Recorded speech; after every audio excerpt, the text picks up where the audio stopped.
I'm remembering now as I'm speaking to you. This is also the first time I met Archangel Metatron. There goes your camera. I know, this is so nuts. Oh my God. Hold on a second. Well, so that's what Metatron's a vibration does. That's why I only do readings either in person or over the phone because he knocks out video constantly. Yeah, so I was meeting Archangel Metatron and people, and I didn't again know who he was. All I understood is that I kind of made a deal with him, making a deal with an angel. Like if I did not want to go back, but if I went back, that I would understand all realities, all timelines, and all dimensions. I wanted to know everything about my soul, and I wanted to understand why did I commit suicide.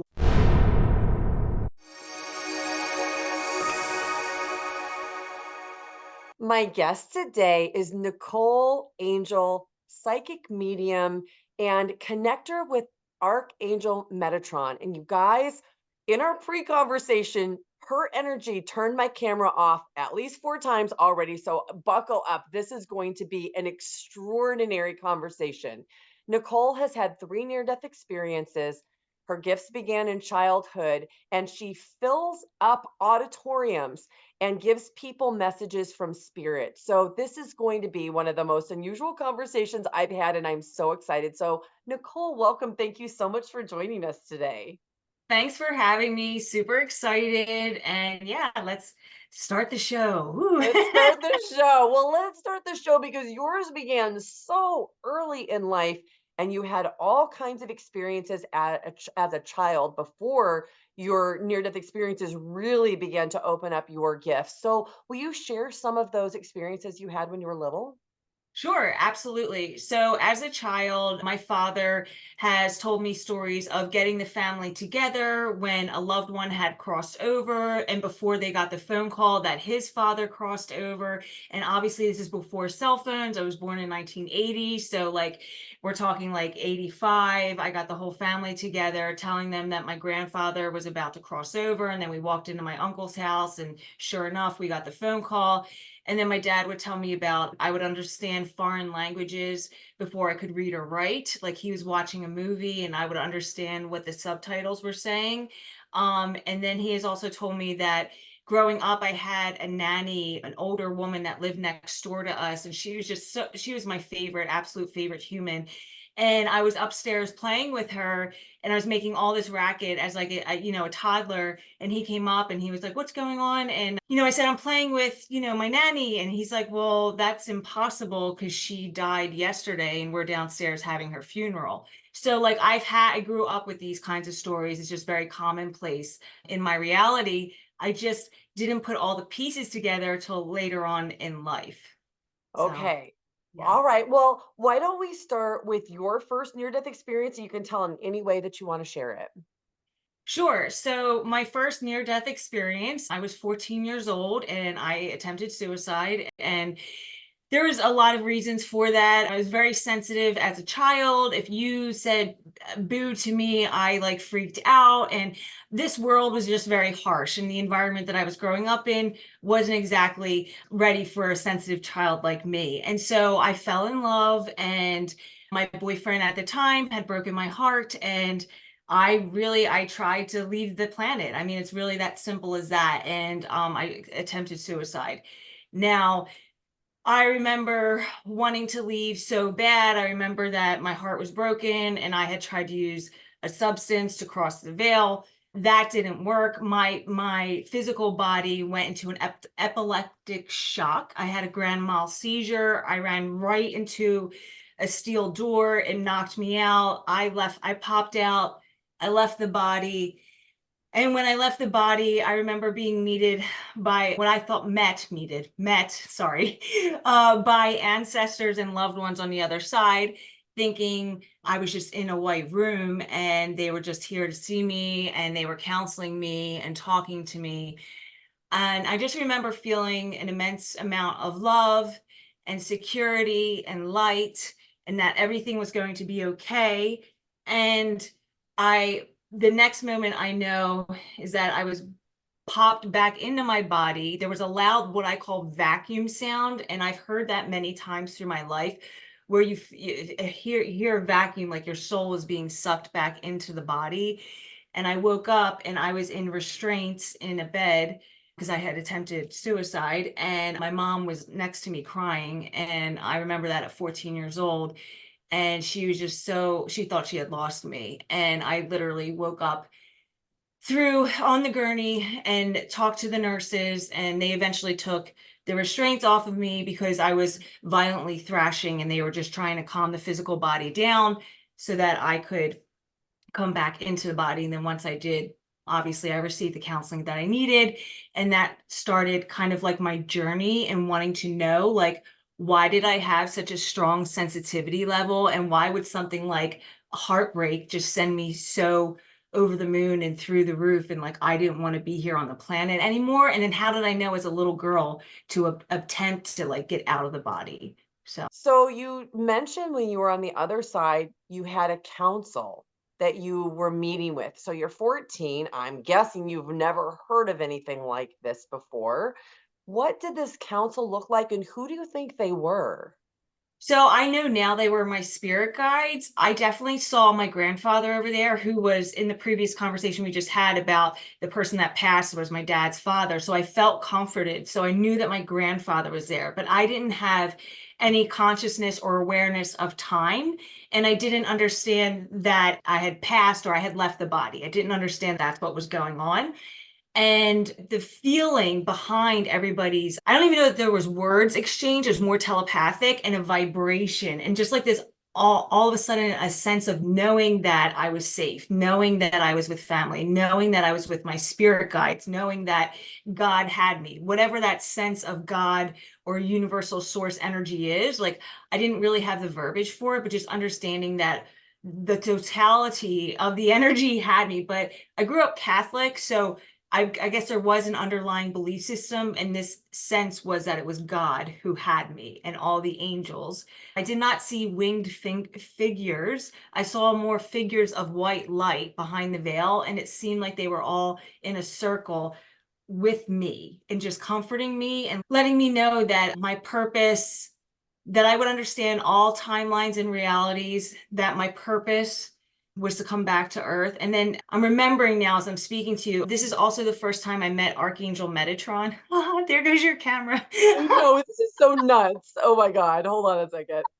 Well, so that's what Metatron's vibration does. That's why I only do readings either in person or over the phone, because he knocks out video constantly. Yeah, so I was meeting Archangel Metatron and people, and I didn't, again, know who he was. All I understood is that I kind of made a deal with him, making a deal with an angel. Like, if I did not want to go back, but if I went back, that I would understand all realities, all timelines, and all dimensions. I wanted to know everything about my soul, and I wanted to understand, why did I commit suicide? Why was I trying to leave the earth so badly at such a young age? And how come other people didn't think like me or feel like me? Or how come heartbreak wasn't bad for the other person as much as it was for me? And I just had all these questions of like who we are as a soul, where do we come from?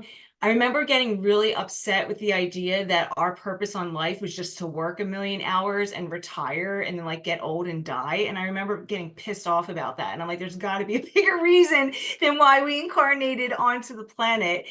And so after making what I like to call like a deal with Archangel Metatron, he was like, okay, well, we will put you back in the body and you will understand all realities. And so the image that he gave me, and this is years past, and more information has been revealed, obviously, since I was 14. I'm 44 now. So I've been doing this a very long time.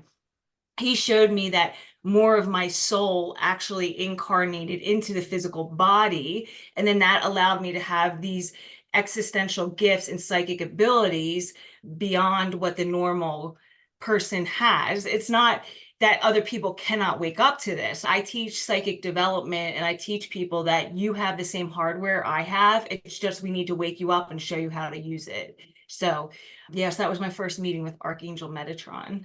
All right. I'm glad that you shared this on a few different levels. So before we move on, and I have a question for you, will you explain to everybody who doesn't understand, who is Archangel Metatron? What is his role? And you said you didn't see any winged creatures, figures. beings. So did he not appear with wings to you? And can you also tell us a little bit like what he looked like? Yeah, so he kind of looks like Father Time, and that was like the image that he just came to me, which was a very wizard like, not with a hat, but okay, so I would say he was more blurred out. He definitely, I knew it was a male, and it seemed like somebody that was very much older than me, okay? But it wasn't carrying a cane or anything like that. It was just a very wisdom like feature of a white beard, white hair, but blurred out white and cloth. Like his aura was white, like it extended out into the ethers, but then he was wearing kind of like monk's clothing or like long robed clothing. But I really just paid attention to his face and his eyes, and I understood that he was somehow, I was related to him, and somehow he knew everything about everyone, and somehow this being was going to be my guardian. Or from this point forward, I often tell people this is when I knew Archangel Metatron like stepped on my stream. And I mean by that is a stream, my stream of consciousness, because I was actually leaving the planet. And he was like, no, you're not. We're putting you back in the body. You have a lot of work to do here, kid, and you better get started. And so Archangel Metatron, when I say he's related to me, what I mean by that is he looks at all of us as we are the children of God, right? We are the children of the planet. We are here as his children. So that relation just means like a fatherly figure. That's how it felt like. Archangel Metatron is mentioned in the Old Testament. He is mentioned as the prophet Enoch, and the book of Enoch is in many religious texts. So we have the Quran, we have the book of Jubilee, we have Jewish mysticism mentioned in many religious texts if you want to go back that route. Before he's considered in Judaism before Christ, he talked a lot about incarnation, immortality. He talked a lot about revitalizing the body, consciousness, and prophecy. As an archangel, so the way that Metatron explains it to me, because many spiritual thought leaders and people, we can kind of disagree at sometimes, but the way that he described it to me is that he's an archangel first. An archangel is a huge angel beyond our guardian angels, huge angels that are purveyor of this dimension and beyond, specifically Earth, bigger than the planet Earth. So we would have 7 major archangels. Metatron is one of them. Metatron deals with the structure and the dimensionality of this planet. So we can talk from this dimension to the 33rd to and everything in between, star beings, how the universe was created, how life sustains itself on Earth, timelines, portals, wormhole, like we can go down the whole gamut of things of consciousness. And that's who Metatron is. That's what he is, the seer over. He also is the archangel that allows people to step into their psychic abilities. So that's why I teach psychic development. I've been teaching it for a very long time, and helps us to wake up to our own immortality and our own birthright as psychic individuals. He is also the guardian of children that are here. So like my kids are very psychic. So he's around my children very much, and around most children, especially kids that are extrasensory or have extra sensitivity to the planet, just like I did as a young girl. So Okay. yes. So I there's a love it. so we have the angel, the archangel, and then a piece of him incarnated onto the planet known as the prophet Enoch. So that's where, and then that's where a lot of discrepancy comes in, because a lot of spiritual leaders believe the prophet Enoch incarnated into this angel, and Metatron's like that. It just wouldn't even be humanly possible. It's just like a piece of God was sent onto the planet, and we have Jesus, we have Mother Mary, we have all these other deities, goddesses, prophets that are named. So it doesn't go the reverse. So it's literally Metatron is here as an angel, and then a piece of him incarnated into the prophet Enoch, who is then mentioned in all the religious texts that I had mentioned before. That makes so much sense because one of the things I was shown when I was on the other side is that only a very small amount, and I've talked about this before, but the amount that would be my pinky fingernail of my higher self is incarnated in my human self. So it makes complete sense that you would say to me, Archangel Metatron, his piece is what came in, and it's not the opposite. Mhm. It's the first. That makes a lot of sense. I'm glad you explained that. I'm curious, you're so sensitive at 14 that you decide to exit the planet. When you had that near death experience, do you think that was planned so that they could readjust, change you, introduce you to Archangel Metatron to be able to come back and start doing the work that you were destined to do here?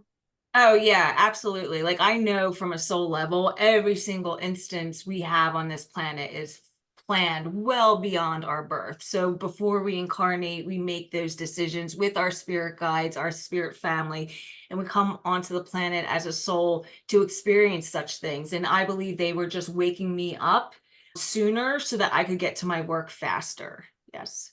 Well, I've talked to so many people who have had near death experiences on this show. I think I've talked to like 60 of them now. And I feel like nobody leaves before it's their time. Would you agree with that?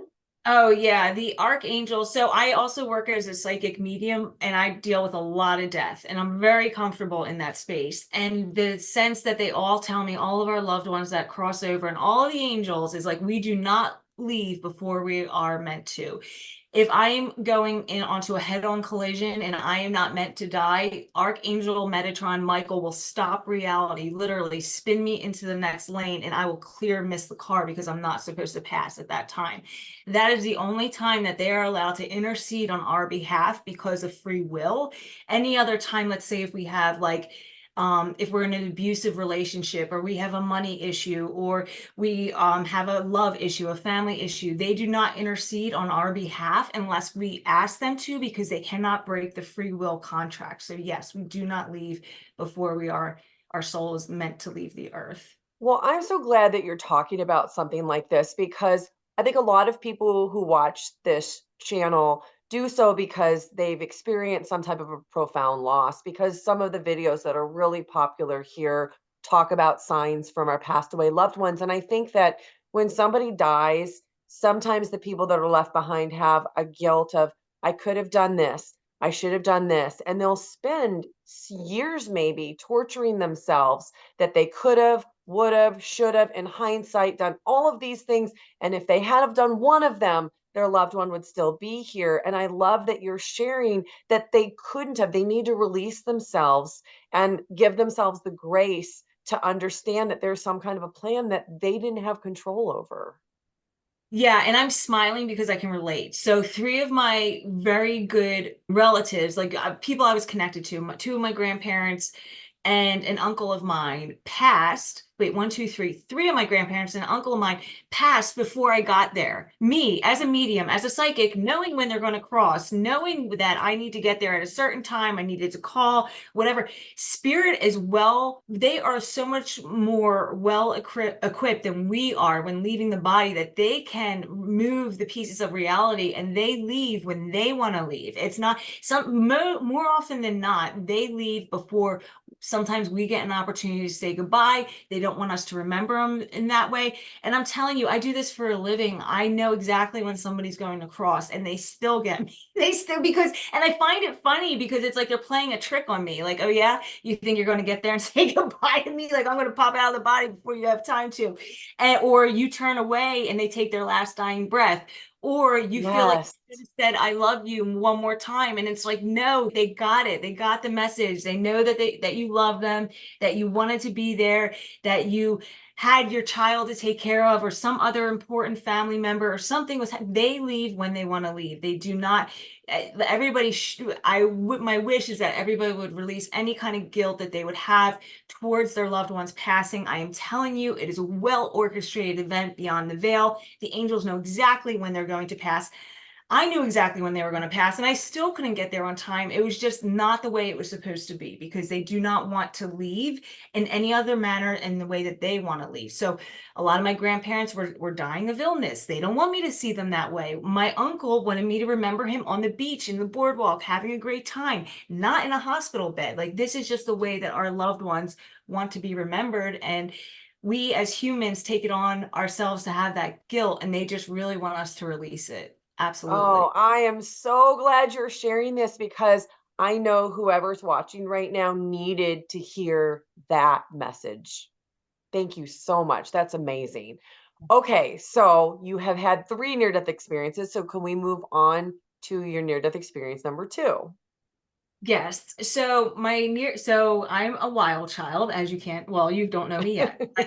So growing up in the 90s and the early 2000s, I was a little bit, not a little bit, but like I was into the nightlife, let's just say, and I was in the adult entertainment industry as a dancer. I was not a porn star. There's a little joke. Anyway, so when you're in those industries, you can get involved with some people that are not of the nicest caliber. And again, with me having all of these gifts from the angelic realm as a teenager, from what I know now in my 40s, when you have such a high vibrating light, that kind of like darkness or seediness attracts itself to you because it wants to like feed off of you.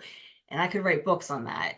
And so, me being just like this naive young girl, I didn't understand that. And so I'm dancing, working at those clubs, having a good time. In the early 2000s, 90s, it wasn't as crazy as it is now. I can guarantee you that. And I got involved with some friends and some people, and we were partying one night. And I had a little too much, and again, left my body and I OD'd. And the next thing I remember, I was being well, I fell out of consciousness. I fell out of my body into a darkness. Then I woke up. They were rushing me to the hospital. Then I fell out again. Woke up again. They were doing adrenaline shot to my heart. They were like like people were like punching me. I just remember them punching the body, trying to get me back into the body.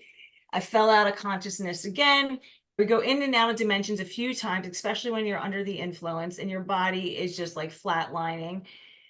And this is when I meet Abraham Lincoln, and they're showing me. So, Abraham Lincoln is one of my guides. I have Abraham Lincoln, George Washington, Benjamin Franklin, which is very funny to be a young girl to have such men that are on the other side looking out for me. So, I met Abraham Lincoln at this time, and he was talking to me about different layers of reality and also about morals and ethics, like kind of being like an older father or an older gentleman, introducing me to the ways in which you should be as a human. Not that I did not have it, it was just I was kind of getting like an overview and also an education on how to change my life. And so I remember, just again, it was like a white hall or a white room, Abraham Lincoln, and the reason I knew it was him because of the top hat and the beard, and him just telling me that it was time to go back to school now. I remember that's when he told me it was school, and that I was to learn my lessons and to get them done rather quickly so that I could get on my path. And it was always about learning lessons and getting on my path. Like they always, this is what I call a spirit guide. And so the spirit guide is always guiding you back to your purpose, your passion, your path, and why you incarnated here onto the planet in the first place. So then I woke up in the hospital. My friends are crying. They thought I died. I signed myself out AMA, like against medical advice. I was a young girl and just wanted to get out of there. Was happy that they saved me. And that was it. That was pretty much it. Nothing more glamorous than that. So, Okay, I'm going to ask you a question about Abraham Lincoln because this is interesting. So he's telling you what you need to do to be on your path, and you will obviously have been off of your path or he wouldn't be telling you what to do. Was there any kind of a feeling of judgment from him?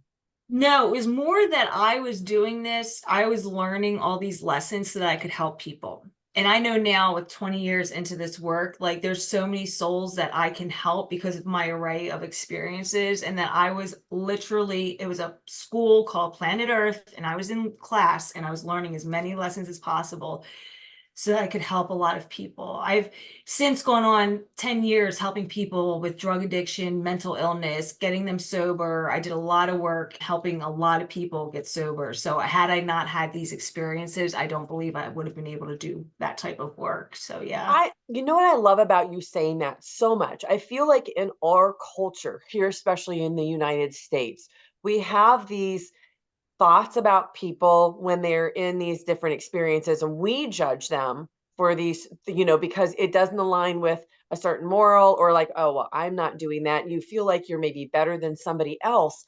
I think these stories are such amazing reminders that you have no idea what somebody's really here to do. And when you're judging them, you might be judging something that they chose specifically so that, again, like to your experience, you could then help somebody else. And I'm just going to share a quick story here because I think that this kind of illuminates a little bit more, and maybe there's more that you want to say about this. But I have a friend who was sexually molested by her father. And you would think, why in the world, as a soul, would I choose that? Well, she was in tech and sales and all kinds of other things. And then fast forward, she hits her mid 40s and she goes back to school and she decides that she wants to do counseling. And Mm. now she's counseling all of these kids that are like 14 to 18 and who have parents that aren't really supporting them in the way that they need to be supported. And she has said that she couldn't be doing the work she's doing right now if she hadn't have gone through that experience, which most people will look at and judge as horrible, awful. And she doesn't see it that way because she knew that was part of her path. And that allowed her then to also forgive the person who did that to her, which was her father.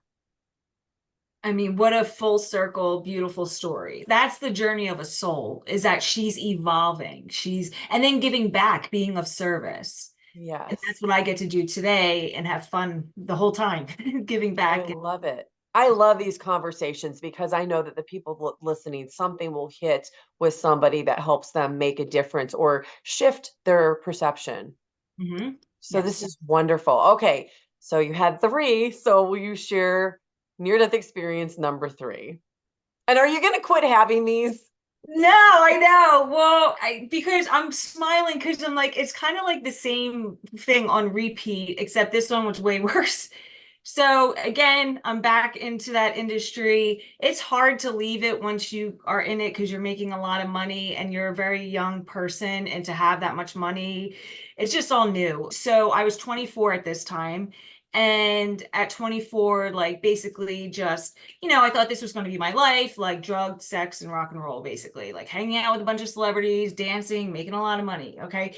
And again, everything else comes into play and we're partying and whatnot. Except this time I have a jealous, angry boyfriend. I have somebody that's trying to control me, not wanting me to be in this lifestyle. And so, like, constantly toggling me back and forth.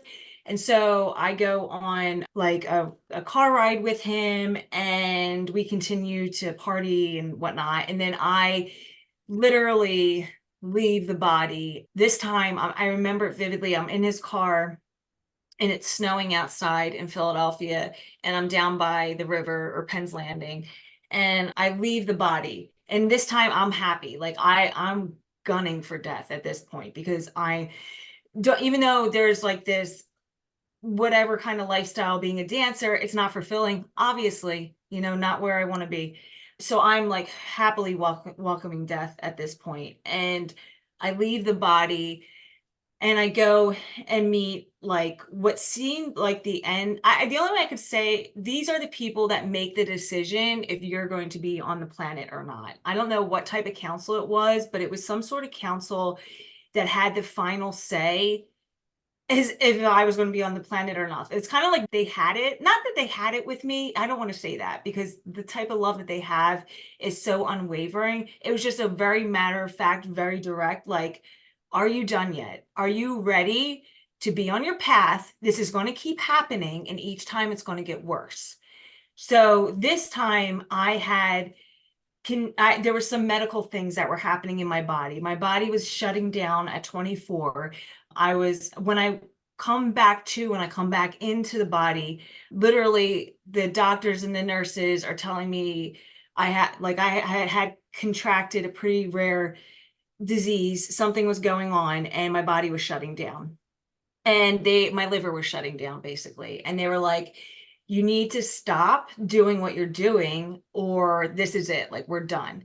So I'm kind of jumping around because I just have like memories of it, glimpses of it. So I'm in the car, I leave the body first, I meet that counsel, they're talking to me like, you have to, this is it. We're one last time, we're not doing this again.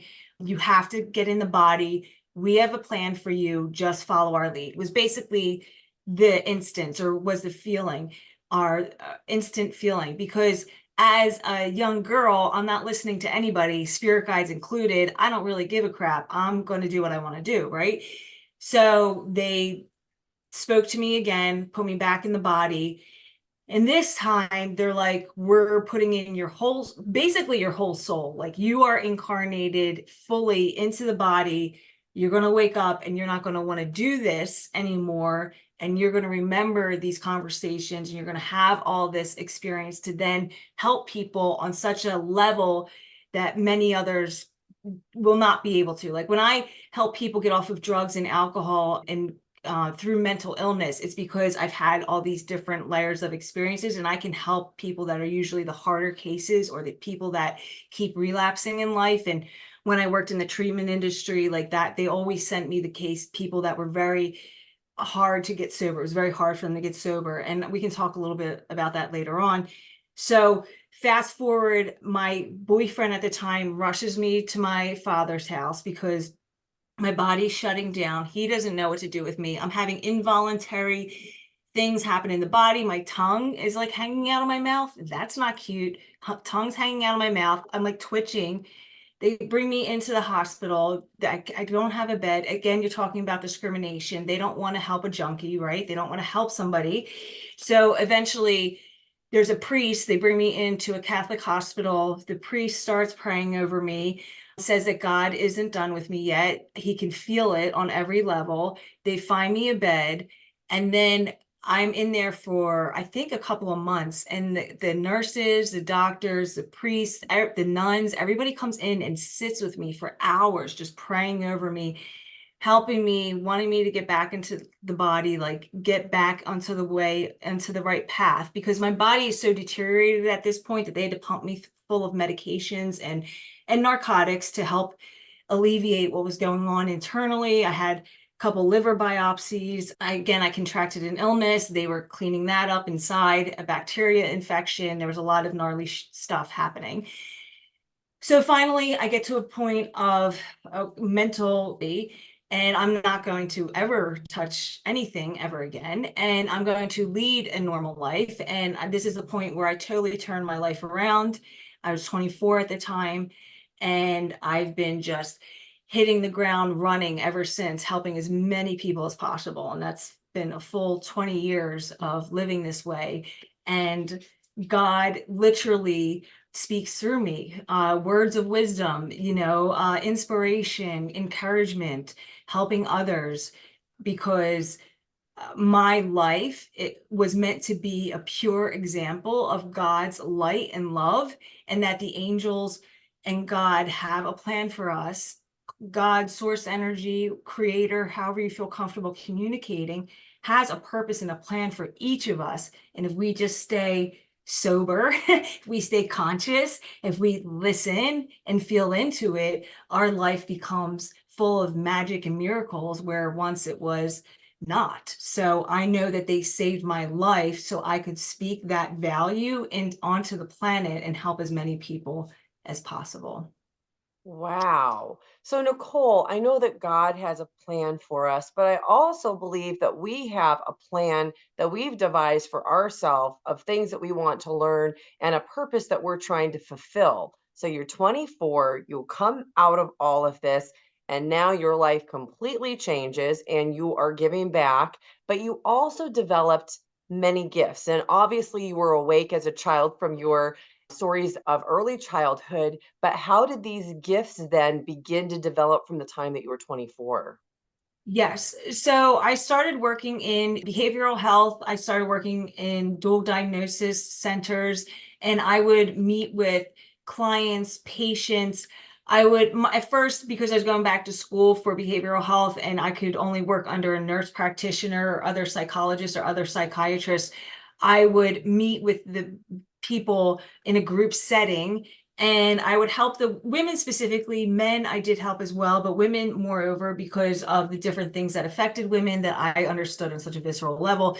And I would start to notice that their guardians, their angels, their loved ones that had crossed the veil were starting to come forward. A lot of sexual trauma, as you had said. I had a lot of spirits come in that abused these women who were now using drugs as a result of being sexually traumatized or had a mental illness because of it. And so they started piercing the veil. And then I would talk to them without the client knowing, though. So I would know things about the client that they were like, how do you know this about me? And I'm like, I'm listening. I just feel intuitively.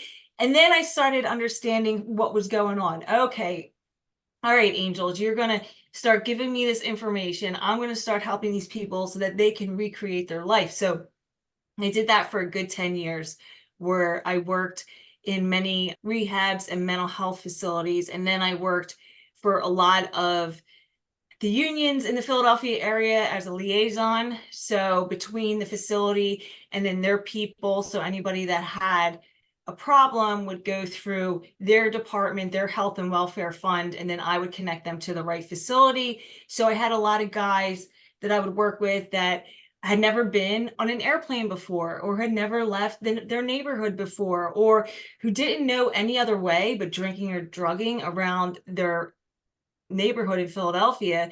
And I would help get them sober and bring them to different facilities in Florida and helping them to recreate their life, but doing it in such a way of compassion and understanding that only really somebody that's been there and now has this ability from the other side to help them on a level that maybe they've never had before, or were never heard of before. Like a lot of people just want to be heard. They want to know that their life matters, and they want to know that that God's not done with them yet. I keep hearing that because a lot of people believe in a power greater than themselves, or believe in a power within themselves. They know that they have a soul. They know that they're more than just this physical body. They just don't know how to tap into it. And so I like to think that I help them do that. Wow, that is incredible. And it's incredible work that you're doing. And I love how your gifts have started to evolve and now you're able to use them to help people to make insights and to make connections. But I also think it's very unusual that somebody's entire higher self comes in to this earthly incarnation. So, how does having your entire higher self versus a smaller portion of your higher self make your human life different? That's a great question, because I try to. So when that happens, it's like you know everything. There's no secrets, right? So like you understand all levels of reality, all existence. You understand all dimensionality. You understand topics and information that you don't have prior knowledge to. You understand all psychic information and all of the spirit world. And also you understand every other human being. Like I can literally walk up to anybody and open up my heart, feel into their vibration, and I know their whole life story without them saying any words to me. So, on a human level, it allows for this immense love and compassion beyond anything I've ever experienced in my life.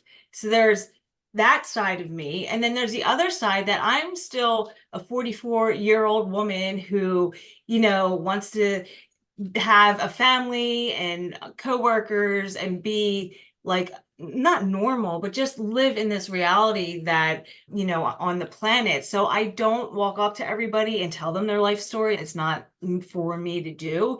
If it's something they want to know, I will absolutely do it. But so I find that sometimes I have these two different sides of me. Like I have the internal that is everything, connected to everything, understands everything. And then there's the external human, because I'm still here in this human body, that I will stay with that side of consciousness for a little bit too, just so I'm not separating myself, if that makes sense. So I can just kind of walk amongst everybody else. But then on the other side, when I tap in to all that is and all that ever was, like within myself from that soul piece, I just have to be in the presence of somebody and I can make them feel better about themselves. Like people often tell me like I have a magnetism to me, or you just have all this love exuding from you and I just feel better being around you. And it's just because my soul literally just wants to heal everybody and love on everybody. And if I could just like hug everybody, I totally would. Oh, that's so beautiful. All right, you mentioned a lot of things, and I have a bunch of questions now. What can you share with us that we don't fully understand about the way that dimensions work? So there is no time. I think if I could tell somebody that and that wanted to understand dimensions and dimensionality, there is no time. That everything is involved in frequency, different bands of frequency and vibration, that you can literally leave your body at will through meditation and yoga and go and visit these other dimensional portals, that it's not a place outside of you, but it's really within you. And that if you can still the internal dialogue just for a moment in time, you can actually access that piece. So, yeah. Wow, there's so much here. You mentioned that you work with the angels and the angels can intervene on our behalf when we are going to end a timeline. But for the people that are watching who don't understand how to connect with the archangels, how do they do that? How do they call them in and ask them to work with them? So the archangels are very easily to work with, or very easy to work with. I'm half in the channel, that's why my words get a little minced up from time to time. So because I'm listening to them and talking. Archangel Metatron and Archangel Michael, we literally just invoke them. Archangel Gabriel, Raphael, Uriel, Chamuel, whomever it is. Everything happens in this dimension by sequencing or sequencing of numbers. We like to do things in a number of three times invocation creates a portal of energy so that they can come in closer to the veil. So people will say, well, I've asked Metatron to be there. I've asked Michael. I'm like, well, did you ask 3 times? And are you asking constantly? Like, so we, not incessantly where you're asking 100 times a day, but just like really a thoughtful prayer or heart opening prayer to them will bring them forward, and also asking and saying that you give them permission to permeate your reality, because they will not step in unless they are asked or unless you're in grave danger. So for instance, like I said, like, there's abuse that happens, like women need to leave abusive situations, or we have drama or trauma, I like to call it, like finances, or you need an opportunity with school or whatever the occasion is. Really asking them to come into your reality and help to move the pieces of reality so that you can see the miracle and benefit from the miracle of them being in your reality. So I always tell people when there seems to be like gridlock or a standstill. So I deal, obviously, because I'm working a lot with death, we deal with a lot of estates or estate planning, or people that are doing estate planning for their family member that's about to cross over. And families tend to be in this gridlock with finances. So I always say, bring in the angels, ask Archangel Michael. Archangel Gabriel's the voice, Michael is protection, and Metatron is usually having to deal with money or finances, and ask them to bring in a cohesive, collective, relationship for everybody, or collective problem solving for everybody. It's not just for your benefit, it's for the benefit of all. And that's when the orchestration can happen and the angels can move the pieces of the reality and see what the best thing is for everybody. I love that. That's the highest and greatest good. And I've never heard anybody say that to ask 3 times. This is fascinating to me. But I have often heard people say that because of your free will, you have to give them free will permission. I always say from the highest and greatest good or from the light. But do you have to do this every day then? Or can you just say, I invite you in? Can you give them a time frame? Like, how does that part work? I've never understood that. Yeah, so I do it every day, and You specifically, do. yeah, if there's different, so for me, there's different projects I work on for humanity, and I have girlfriends that run different nonprofits and stuff. So we develop what I call like a business plan with the angels, a very light, loose business plan. And so we pray and invoke them every day to watch over certain pieces of the project so that project can be brought into the reality. So yes, I would say every day, daily, and give them specific tasks. I call it a punch list. So I usually write it on like an index card of different things that I want or need or my desire. And I put it up on my altar and I ask the angels to bless it every day. And then also it allows my consciousness to understand what I'm asking them for. Angels do not understand money. I think that is the biggest question I get. They don't understand like you need whatever amount of money. So when people come to me with these money questions, it's like, okay, well, they need to understand exactly why, what is it that you're asking for? What's going on in your reality? Why do you need this amount in taxes paid off or this amount of money in services and equipment? Like they want to understand why you're shifting all of this around. And I deal a lot with business and money. I just do. A lot of my clients are entrepreneurs. I work with the founding fathers in spirit who created the currency here in the US in the first place. Metatron also works with finance. So I get a lot of these questions, and people I find at the end of life are usually the most concerned about that. The family members. How is this person crossing over? What's the will and testament? Where's the estate planning? All of that. So get a lot of these questions about money and angels and do they help and will they intercede? They will on the highest and best good for everybody. So I always tell people they don't understand money. You have to kind of break it down to them, punch list of exactly what it is that you're asking for.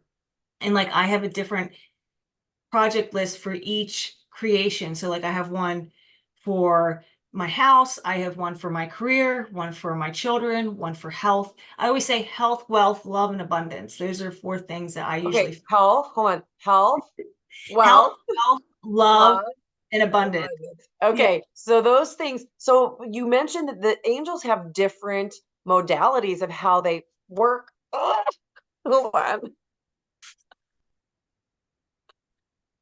So you also mentioned that the angels have different modalities of how they work. So I'm imagining this punch list, and I love the 4 categories. Who am I talking to for what? Can you give us a quick breakdown of the angels of what you would talk to each of them about? Yes. So Archangel Raphael is for health. And then I feel like Archangel Metatron is for wealth. And then I have Archangel Uriel and Chamuel for love.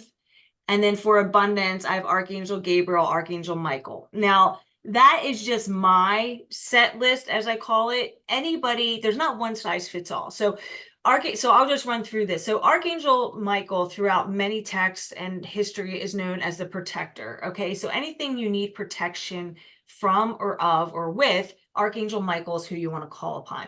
Then I have Archangel Gabriel. Archangel Gabriel has anything to do with the voice, the vocal cords, media, how PR, anything you want to put out into the universe or how you need to speak. So I deal a lot with court. Okay. So a lot of people come to me about that too. So when we go to court proceedings, when we talk in our own defense, or we have to talk, especially with divorce. So we deal a lot with divorce and family dealing. So Archangel Gabriel is your go-to angel for that. Archangel Metatron is anything having to do with psychic development, finances, and the way politics. He has a lot to do with different dimensions, how consciousness is moving forward, and also how we relate to this reality. Archangel Uriel and Archangel Chamuel. Archangel Uriel is for the environment, how we are here on the environment and how we are interacting with our environment. And Archangel Chamuel is for love, our completion with another soul, soulmate relationships, how we interact with those around us, intimate relationships, partnerships, business relationships. And then I have Archangel Ariel, who I like to work with her because she seems to be the only female energy as far as the angels are concerned. Not the only one, but the one that I'm familiar with. Archangel Ariel has to deal with children, and also I'm listening to them and animals. That's why I stopped, because I have a whole team here talking to me, and animals. So working with her to work with animals, and if you wanted to be a pet whisperer or something like that. So yeah. Oh, I am so grateful that you shared that because that's really helpful, I think, for the people that are listening. Because sometimes you get stuck with not really understanding. So we're gonna do this. We're gonna talk to the angels 3 times. We're gonna give them our free will permission to come in and work with us. And then we're gonna break everything down into the 4 areas. We're gonna jot them down on the list, and then we can talk to each of those 4 areas. And it was abundance, Health, wealth, love, and abundance. health, wealth, love, and abundance. And the love part, I think when you were saying that, one of the things that I kind of felt like I was feeling is the love part. I think you have to be very conscientious. That part has to be asked for the highest and greatest good of all involved, because that one is so much not just you. Yeah, totally, totally. Always for the highest and greatest good. Like I said, I have a lot of people that come to me about court with family matters and divorce and stuff. And of course, everybody has their, it's my side, their side, and the truth. So we always ask for the highest and best good for all parties and things that would happen. So yeah, So you absolutely. were also talking in the very beginning, I think it was when you were talking about your first near-death experience about the angels, and then you were talking about these different levels. And you mentioned from the first level up to the 33rd. Will you explain what you mean by that? Yeah, so there's different dimensions, and like science is obviously proving spirit and science are meeting up right now. And so there's different dimensional frequencies. Everything is a mathematical equation, everything is a frequency band, and we can visit it on a spiritual level by vibration and understanding and knowing what dimension you hit. So Metatron has spoken to me that like I'm sure there's infinite possibilities, but our brain can really only ascertain a few, cup 10 or whatever. So he's talked to me about 1 through 33. So these different dimensions, where these different dimensions are located. Okay, so I'll give you a visual, they're telling me. So if you look at like the Russian nesting doll, if you guys remember Oh, that, yes. all in front I of hold on. that one. Yeah, I actually have one from Russia. I'm sure you do. They're like, just give this a To big me. yes. So Yeah. that's how the dimensions are laid upon each other. So if we have 3 to 33, so it's the third dimension of physical existence to the 33rd, and they're all nesting on top of each other. They're spherical. And so you, as a multidimensional being, through meditation, can poke a hole, so to speak, through any one of these dimensional portals, and you can feel what beings or what consciousness lives there. Obviously, as we get out to 33, it's going to be more energy and not actual beings. Like as I go from the third, let's say third to the fifth, fifth would be, manifestation, let's say a higher dimensional thought consciousness, heart opening awareness. 12th, let's say angels are in there. But before that, we have all of our star beings that might go from dimension 7 to 9 to 10. And then you go further out, and that creates like instant manifestation or before creation. They've even brought me into there's a space before things become things, like a void. So like I will go out there and put my set list or punch list out before it actually becomes a physical thing and have it in the ether. And it's actually before like it's beyond consciousness. I know it sounds crazy, but like No, it doesn't sound crazy at all. But my immediate question when you're saying that is you're going through these punch levels and you're talking about these increasingly higher vibration dimensions, and you're going out to the one where everything exists at once and you're putting your punch list there. But can everybody get to that frequency, or does your frequency have to match that dimension to be able to even get there? that's a great question. So I work with a lot of people on doing that. So I can bring people up there, but then I give them homework. Like I want them to go there themselves and then practice it. So I am working with clients. Some clients can do the instant manifestation, and that doesn't mean somebody's more advanced than the other. It does not mean that. We're all the same being. It just means that they have maybe a little bit more practice, maybe a little bit more determination. Okay. But everybody can exist and do it. Ah, I love the computer. And Oh everybody can my gosh. do it and go out there and create the instant manifestation. I mean, there's many reports. NASA has reported there's many beings beyond me that have spoken about this and that have created that uh, instant manifestation, it popping into their reality. I always tell people use things that you are not emotionally attached to at first. Let's say a box of chocolates, let's say a butterfly, whatever it is, something that you're not emotionally attached to first. Then you can work into the higher desires, so to speak, You're maybe talking about manifesting those. manifesting. Yeah, Okay, because when you okay. get out into that void, so to speak, the space before space, like it's beyond consciousness, it's beyond I want to say it's beyond source energy, but I don't know if that would even be correct. They don't give it a name because if I name it, now it's something. If I name it, now it has substance. It's beyond that. And you know what I'm talking about. Of Yes. course, of Yeah. course. So this is so fascinating. I'm so glad you're explaining this because I haven't really ever heard anybody explain it in these ways. And these are things that people can practically grab onto. They can rewind this and listen to it again. They can write it down and they can actually start to practice them.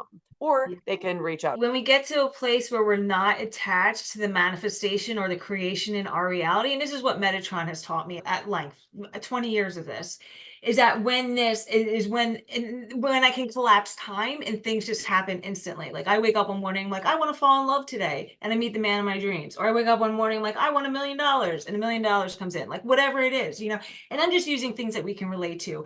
I honestly used it for my son's health. My son had a horrible bacteria infection at 1 years old, and I was beside myself. And I instantly used it for that because that's what was in my heart's mind was like, I need to heal my son.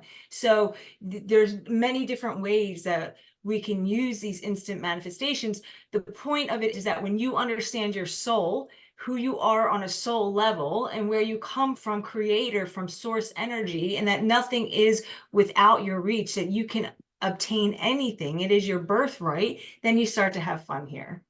I love that. Okay, since you mentioned the health of your son and you mentioned this being our birthright to have fun here, I know there are a lot of people listening who have medical issues. They have, health problems.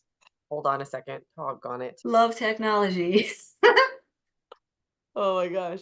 Okay. So you just mentioned that your son had these health problems and that it is our birthright to come here and have fun. That there are lots of people on the planet who experience the opposite of that with their health. And you also mentioned in the very beginning when you were talking about your near death experiences that there are things that you were shown that you can do to revitalize the body. So can you give us a couple of examples of things that people can do that would help them revitalize the body? Yes. So first, it is getting down to supreme thought consciousness, which is really hard to do when you're in a lot of pain. I'm just going to be very frank about that. And delving into deeper layers of meditation and heart meditation. It's heart math, so to speak. So getting in to the deeper layers of your heart. Metatron has always taught me that anything that I want to exist in life or have in life, whether it's health, wealth, love, or abundance, I need to receive it within my heart first and going to these deeper layers of my heart. So breathing in and out through my heart, exploring my heart, getting into the heart, understanding that a whole world, a whole universe exists within the deeper layers of my heart. That is something that everyone can do. It doesn't cost any money. You don't have to have any kind of experience, just really supreme focus of getting into the heart. When you get into those deeper layers of the heart, you then start to develop supreme consciousness. Supreme consciousness is that connection through your third eye and your crown, connection to source energy and all the beings around you. Oneness, existing in the same space and time as everybody. Everybody's your brothers and sisters, even if you don't agree with them. Getting into that space, which is supreme consciousness. Bring it back down into the heart center, breathing in and breathing out. Now focus on all of that beautiful heart energy, which is revitalizing and re-energizing at any given time, and send that heart energy down through your extremities, through your muscles, your tissues, your ligaments, your organs.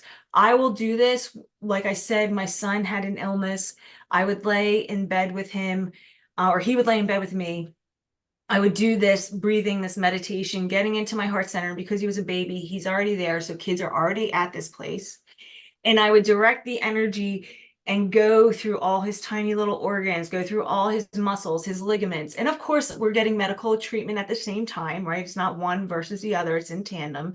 And I would send all of this beautiful heart energy through every little organ, he had a bacteria eating disease in his femur. His body was growing a second femur. He couldn't walk. So we would go through all of the muscles, the tendons, the ligaments, the bones, retracting that, bringing down the diseased one, retracting the new one that the body was building because the first one was incapable of withstanding weight. So, but you have to get your mind and your heart into that space that you're is oneness. Everything is as it is. I'm listening to them. That's why I'm slowing down, because they're giving me specific points, because obviously people that are going to be watching this need to hear it. But getting to a place of consciousness that we are everything. We are, love is all. Love is beyond. Love can heal anything. It literally can. When you can get into the deeper layers of your heart muscle, and that heart math, so to speak, is going through the extremities, through all of your organs, your ligaments, your tendons, your muscles. You are regenerating the body from the heart center, from the mind, and then you can literally recreate your cells. Your telomeres will grow, and the body will automatically do what it needs to do to heal itself. Oh my goodness. Well, for the people that are watching that have stayed with us through to the end of this interview, they just received like the ultimate gift from the other side. So thank you so much, because I know you channeled that.